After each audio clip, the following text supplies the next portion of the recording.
Let's jump right in. Welcome to today's study. I am absolutely thrilled you're here. Today, we're unpacking a visually immersive, heavily researched summary on Noah versus Gilgamesh, sourced directly from the YouTube channel BLK SHP Bible Talk. And hey, if you want to dig into their full work, there's a link to the original source right down in the description below. We're stepping way back, thousands of years into the ancient Near East today. Think sun-baked clay tablets, massive ziggurats, early empires, all that good stuff. We're going to look at sacred mathematics, buried history, and some incredible ancient literature to uncover perspective that, honestly, you've probably never heard in a standard Sunday school class. Let's get into it. I want you to picture something vividly with me for a second. It's been raining incredibly hard, way too hard, for weeks. Rivers are jumping their banks, sprawling agricultural fields are completely underwater, and eventually even the great familiar hills start disappearing into the deep, churning waters. It's exactly like somebody is erasing the entire world from the bottom up. And floating on top of all that chaotic destruction is a massive, dark, wooden box, heavily sealed inside and out with thick black pitch. It's creaking and moaning violently against the rising tide. Inside, it smells of damp wood and terrified animals, and it is absolutely stuffed to the brim with life. Somewhere inside the dark corridors of that boat, there's a man sitting with his head in his hands. He was warned about this. He worked for decades to build this massive structure, and he knows exactly what's happening outside those tightly shut doors. He is listening to his entire world go under. So, here's a fun and highly revealing question for you. Who is the man in the boat? Now, you might immediately think, well, his name is Noah. And considering this is a biblical study, that's a completely fair assumption.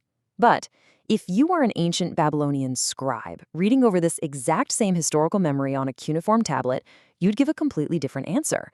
You would confidently say his name was Utnapishtim, the legendary immortal survivor of the Great Deluge. Or if you were a much older Sumerian living in an early city-state, you'd call him Ziusudra. All right, moving into Section 1, the global memory. See, this catastrophic flood isn't just some isolated story belonging to one single culture's imagination. It is a shared, deeply rooted global memory echoing right across the ancient world. Sometimes modern scholars view this simply as cultural borrowing, the idea that one civilization just copied a popular neighbor's myth. But the source study argues this is actually really compelling evidence of a shared historical transmission of a very real event.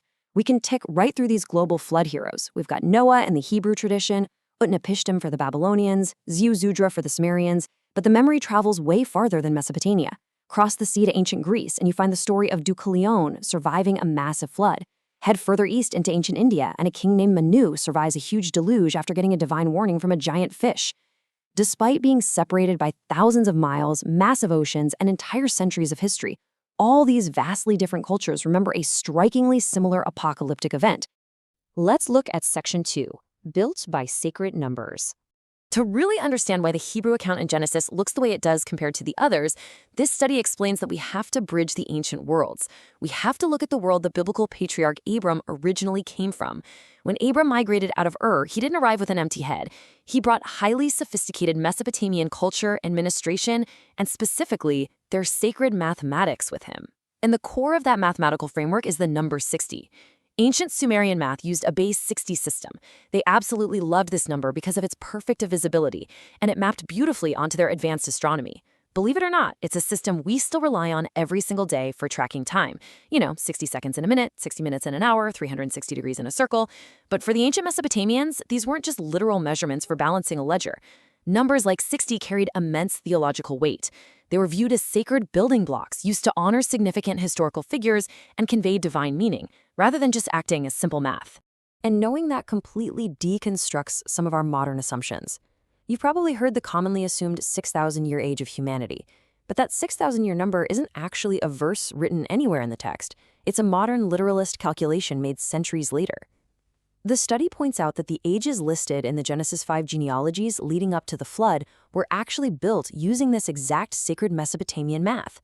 They were purposefully designed to track what theologians call covenant headship, meaning exactly who carried God's promise forward and the immense theological significance of their era. For example, patriarchs' ages often end in specific sacred fractions or perfect multiples of 60 to honor them in a cultural language the ancient audience understood. So these genealogies were simply never meant to act as a literal biological stopwatch. Which brings us to Section 3, the Ancient Flood Heroes. With that ancient mathematical framework in place, the study shifts focus to the core comparison, placing Noah's account side by side with those massive Mesopotamian epics of Utnapishtim and Ziusudra. When you line them up, the sheer shock of it hits you. The structural bones of all these stories are absolutely identical.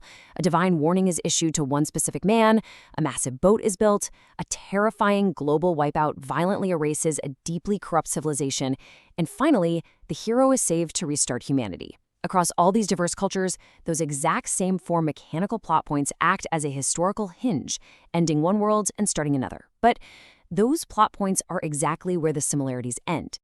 Let's dive into Section 4, Noise versus Moral Grief. This is where we find a massive, fundamental twist in the narrative. While the physical structures of the flood story are identical, the divine motives for causing the flood in the first place are radically opposed.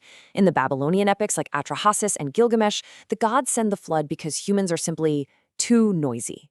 Humanity is multiplying, and the chief god Enlil actually complains that mankind's uproar is preventing him from getting his beauty sleep. It's almost comedic. It's an incredibly petty annoyance. But in the Genesis account with Noah, the motive is entirely different. It's profound moral corruption. God grieves over human wickedness. As the source material analyzes, one tradition portrays petty divine annoyance. The other portrays deep, heartbreaking moral sorrow. I want you to really listen to the emotional weight of this quote from the Genesis account. The wickedness of man was great, and it grieved him at his heart. This isn't a God who is merely inconvenienced by the racket of a growing population. He isn't swatting a mosquito that woke him up from a nap. This is a profound creator who is deeply, painfully invested in the moral outcome of humanity. He feels genuine, piercing grief over real, destructive evil.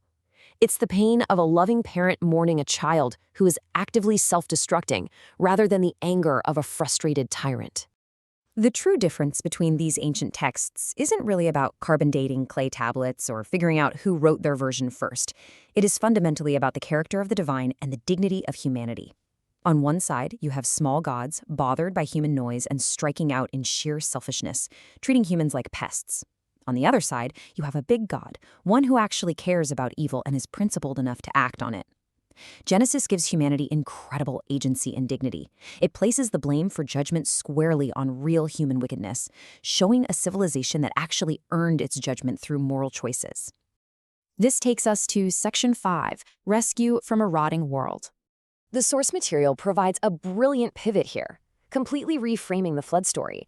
It challenges that traditional, cozy Sunday school perspective we might have about where the actual danger lies. We tend to think Noah was perfectly safe, and then the flood put him in danger, and the ark saved him from the flood, right? But this study argues the exact opposite.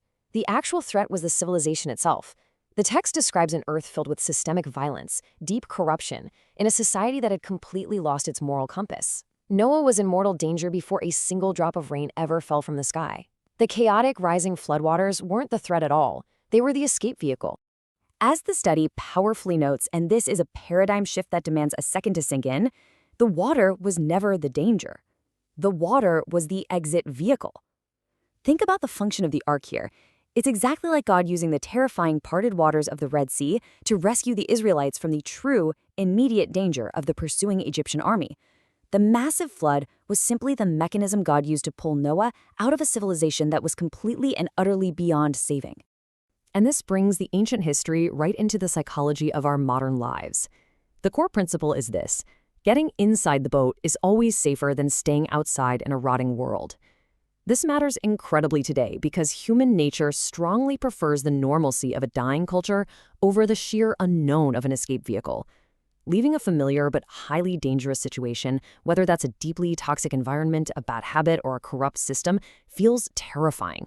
Walking away actually feels scarier than staying because the cultural ground under your feet feels so incredibly normal to you, even when you know it's sinking.